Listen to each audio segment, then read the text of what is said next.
Bienvenue sur Histoire de film. Aujourd'hui, on plonge dans Cube, un huis clos culte de 1997 qui transforme de simples équations en condamnation à mort. Imaginez-vous enfermé dans un labyrinthe de salles identiques sans comprendre pourquoi vous êtes là, entouré d'inconnus avec une seule certitude. À chaque porte, la mort peut vous attendre. Dans ce film, il ne suffit pas d'être intelligent pour survivre, il faut aussi savoir à qui faire confiance et surtout jusqu'où l'être humain est prêt à aller quand la peur prend le contrôle. Prépare-toi à découvrir un thriller oppressant, brillant et profondément dérangeant où le vrai danger n'est peut-être pas le piège, mais les autres. Dans ce film, être nul en maths, c'est mourir en moins de 3 secondes. Mais même avec le cerveau d'Einstein et le sang-froid d'un champion de la manipulation, rien ne garantit que vous serez celui qui ira jusqu'au bout. L'histoire commence dans un immense cube fermé, composé de salles identiques. Un homme chauve se réveille piégé en plein milieu. Il ne sait ni où il est, ni pourquoi il a été amené ici. Par réflexe, il ouvre une petite trappe. Derrière, il découvre une autre pièce exactement semblable à la première. Mais avant même d'avoir le temps de reprendre ses appuis, un bruit brutal retentit. Son corps est instantanément découpé en morceaux. Comme lui, 5 autres personnes sont prisonnières de cette succession absurde de cubes imbriqués. On y trouve un policier qui semble protecteur, mais qui se révèle surtout violent et instable. Un architecte à l'air blasé, plus calculateur qu'il n'y paraît. Une jeune étudiante en apparence fragile, mais redoutablement douée en mathématiques. Une médecin froide au premier regard, mais profondément humaine. Et enfin, un homme mutique, un vieux spécialiste de l'évasion qui préfère agir plutôt que parler. Une chose est claire, aucun d'entre eux ne sait comment il s'est retrouvé ici. Mais ils ont tous un objectif commun, sortir vivant de ce piège. Le problème, c'est que chaque porte peut mener à une mort instantanée. Personne n'ose avancer au hasard. C'est alors que, sans prononcer un mot, le vieil homme enlève une chaussure et la jette dans l'une des salles voisines. Aussitôt, un jet de flamme jaillit et manque de réduire la chaussure en cendres. La méthode brutale du vieil homme rappelle soudain quelque chose au policier. L'instant d'après, il comprend. Cet homme est une ancienne légende de l'évasion, un détenu autrefois redouté dans tout le système carcéral. S'il y a bien quelqu'un à suivre pour sortir d'ici, c'est lui. C'est du moins ce que tout le monde se dit. Sans même avoir besoin d'en parler, le groupe décide de rester derrière lui. Le vieil homme attache alors sa chaussure avec un lacet et la lance de salle en salle pour tester les pièges. Mais il y a un détail auquel personne n'avait pensé. Certains mécanismes ne réagissent pas au poids d'une simple chaussure. Et là, dans un hurlement atroce, le vieil homme est frappé de plein fouet. Quand les autres le ramènent enfin en arrière, la moitié de son visage est déjà brûlé. Avec la perte du seul homme expérimenté, le groupe se retrouve complètement démuni. Le policier remarque alors quelque chose d'étrange. On leur a retiré tous leurs objets personnels. Tous, sauf un. Les lunettes de l'étudiante sont restées avec elle. Ce détail ne peut pas être un hasard. En observant de plus près les numéros gravés près des trappes, la jeune fille découvre une suite de 3 chiffres récurrents. En les comparant aux pièces déjà traversées, elle finit par établir une première théorie. Les salles dont les coordonnées contiennent des nombres premiers seraient piégées. Pour le vérifier, elle prend un risque insensé. Elle teste elle-même son calcul. Le groupe, rassuré par sa réussite, commence alors à la suivre. Salle après salle, ils avancent enfin dans des pièces qui semblent sûres. Mais après un long moment, ils arrivent à une salle entourée de pièces dont les chiffres correspondent tous à des nombres premiers. Autrement dit, tout autour d'eux, la mort. Le groupe se fige. Et, comme souvent, c'est le policier qui prend la parole en premier. Il fait remarquer qu'il reste une autre issue, la trappe du plafond. Mais lorsqu'il l'ouvre, un jeune homme tombe littéralement d'en haut. Il pense d'abord avoir trouvé un nouveau survivant, un allié de plus. Mais il réalise vite qu'il souffre d'un lourd handicap mental et qu'il paraît incapable d'aider le groupe. Le policier refuse immédiatement de s'engombrer de quelqu'un qu'il considère comme un poids mort. Pour lui, il faut l'abandonner. Mais la médecin s'y oppose fermement. Le policier ravale sa colère et le groupe continue, jusqu'au moment où tout bascule. Le policier entre dans une salle qui, selon la théorie, ne devrait pas être piégée. Et pourtant, il échappe de justesse à un mécanisme mortel. Sa rapidité lui sauve la vie, mais une chose devient évidente. La règle des nombres premiers ne fonctionne pas. Furieux, le policier s'en prend à l'architecte. Poussé à bout, ce dernier finit par laisser échapper un secret qu'il aurait préféré taire. Face aux questions insistantes du groupe, il avoue enfin la vérité. C'est lui qui a conçu l'enveloppe extérieure du cube. Pas l'intérieur, pas les pièges, pas le système complet, seulement la structure externe. Mais c'est qu'en se retrouvant piégé ici qu'il comprend l'horreur du projet auquel il a participé. Le policier entre alors dans une rage noire et se jette sur lui pour le frapper sauvagement. Une manière pour lui d'imposer son autorité par la violence. Mais pendant ce temps, l'étudiante a retenu l'essentiel.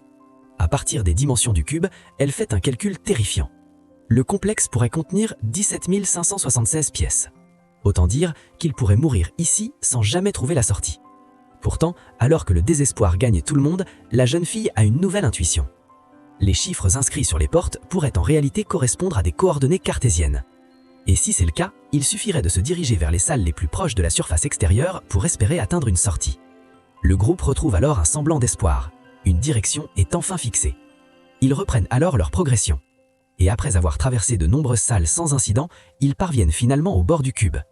Mais la dernière pièce avant la frontière renferme un nouveau type de piège. Un mécanisme déclenché par le son. À part le bruit des portes, le moindre souffle, le plus petit son peut déclencher l'attaque. Or, avec le jeune homme handicapé dans le groupe, le risque est énorme. Le policier propose une nouvelle fois de l'abandonner. Mais la médecin s'y oppose fermement. Cette fois, le groupe décide de voter. Et la voix décisive de l'architecte force le policier à céder. Contre toute attente, le jeune homme handicapé ne les trahit pas. Tout se passe bien, jusqu'au moment où le policier, dernier à traverser, est presque arrivé au bout. C'est alors que le jeune homme, submergé par la joie, laisse échapper un cri. Et là, tout manque de finir. Le piège se déclenche. Le policier échappe de très peu à la mort. Après ça, il se jette sur le jeune homme et le tabasse avec une brutalité terrifiante. La médecin intervient immédiatement et s'interpose pour le protéger. Mais malgré cette explosion de violence, une priorité demeure. Sortir du cube.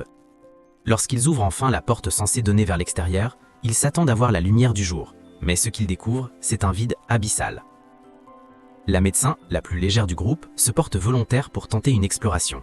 Les autres nouent leurs vêtements ensemble pour fabriquer une corde de fortune, puis la descendent dans le vide. Elle tente de rejoindre la paroi d'en face, mais soudain, le cube entier se met à trembler violemment. La corde glisse d'un plout. Le policier s'agrippe de toutes ses forces à l'extrémité. Il finit par attraper la main de la médecin. Pendant une seconde, elle croit être sauvée. Puis le policier esquisse un sourire glaçant. Et il lâche volontairement ses mains. La médecin chute dans le vide. Le policier prétend alors qu'il n'a pas réussi à la retenir, mais le groupe n'a plus l'énergie de le confronter. L'espoir de sortir vient de s'effondrer. Épuisés, ils s'allongent dans la salle et finissent par s'endormir. Sauf que pendant leur sommeil, le policier agit en silence. Il plaque sa main sur la bouche de l'étudiante, puis l'emporte dans la pièce voisine. Dans son esprit, l'architecte et le jeune homme sont des fardeaux. Il veut convaincre l'étudiante de partir avec lui et d'abandonner les deux autres. Mais très vite, ses intentions deviennent plus sombres encore. Sa main glisse vers la poitrine de la jeune fille. Elle comprend qu'elle n'a plus aucune échappatoire. Au moment le plus critique, l'architecte surgit. Mais le policier reste un homme entraîné. En quelques secondes, il reprend le dessus et frappe l'architecte jusqu'à lui laisser le visage en sang. Puis, comme on jetterait un objet inutile, il le balance dans une autre salle. Tout le monde retient son souffle, croyant l'architecte condamné. Mais à la surprise générale, celui-ci réapparaît en riant. La salle dans laquelle il a été projeté n'était pas piégée, et surtout, elle contenait un corps qu'ils reconnaissent immédiatement. Ce cadavre, c'est celui du vieil homme mort au début. Autrement dit, après tous leurs efforts, ils sont revenus au point de départ. Ils n'ont gagné qu'une chose, la fatigue, la faim et la perte de la médecin. L'étudiante craque complètement. L'architecte, lui, observe la pièce avec attention. Et il finit par remarquer un détail fondamental. Au départ, cette salle était entourée d'autres salles. Mais maintenant, à certains endroits, ce sont des parois fixes. Ce qui signifie une seule chose. Le cube est en mouvement. L'ensemble de la structure pivote. Et si c'est le cas, alors revenir à leur salle d'origine au bon moment pourrait permettre d'atteindre la sortie. Par calcul, l'étudiante comprend qu'il reste très peu de temps avant que la salle ne s'aligne avec l'ouverture. Sinon, il faudra attendre un cycle complet. Le policier retrouve aussitôt son énergie. Il ordonne à l'étudiante de reprendre la route. Mais elle avoue alors quelque chose d'essentiel. Les chiffres sur les portes ne désignent pas seulement des salles avec ou sans nombre premier. Pour être sûr, les pièces doivent correspondre à une catégorie mathématique bien plus complexe. Les puissances de nombres premiers. Et le calcul nécessaire dépasse largement les capacités humaines normales. C'est alors qu'un miracle se produit. Le jeune homme handicapé commence à répondre spontanément au calcul, en quelques secondes. Tout le monde est stupéfait. Il découvre qu'il n'est pas idiot, il est autiste savant. Doté d'une intelligence mathématique hors norme, capable d'effectuer mentalement des opérations impossibles pour les autres. C'est lui désormais leur seule chance de survie. Le groupe repart aussitôt. Mais au passage entre deux salles, l'architecte se retourne brusquement contre le policier. Il a compris une chose. Cet homme n'est plus un allié depuis longtemps, c'est un monstre qui se cache derrière son autorité. Ils parviennent enfin à le distancer et rejoignent la salle d'origine. Puis, lorsque la porte s'ouvre de nouveau, ils voient enfin la lumière. La vraie. La sortie est là. Mais contre toute attente, l'architecte refuse de partir. Avant même que l'étudiante ait le temps de le convaincre, le policier les rattrape et transperce brutalement l'architecte. À partir de là, il n'y a plus aucune limite. Le policier devenu totalement fou achève l'architecte. Mais pendant ce temps, le jeune homme s'avance déjà vers la sortie. Le policier tente de le suivre, mais dans un dernier sursaut, l'architecte agonisant l'attrape les jambes. Au même instant, la structure bouge à nouveau. Le policier se retrouve coincé et littéralement broyé par les parois du cube. Finalement, le seul à sortir vivant est celui que tout le monde prenait pour le plus faible. Et c'est sans doute toute la force de Cube. Plus qu'un simple film d'horreur ou de science-fiction, c'est une expérience sur la nature humaine. Quand l'environnement devient inhumain, chaque choix révèle ce que l'on est vraiment. Et dans ce genre d'enfer, la brutalité condamne souvent, tandis que le moindre geste de bonté peut encore laisser une chance de survivre. Si vous avez aimé ce résumé, merci de mettre un pouce bleu et de vous abonner.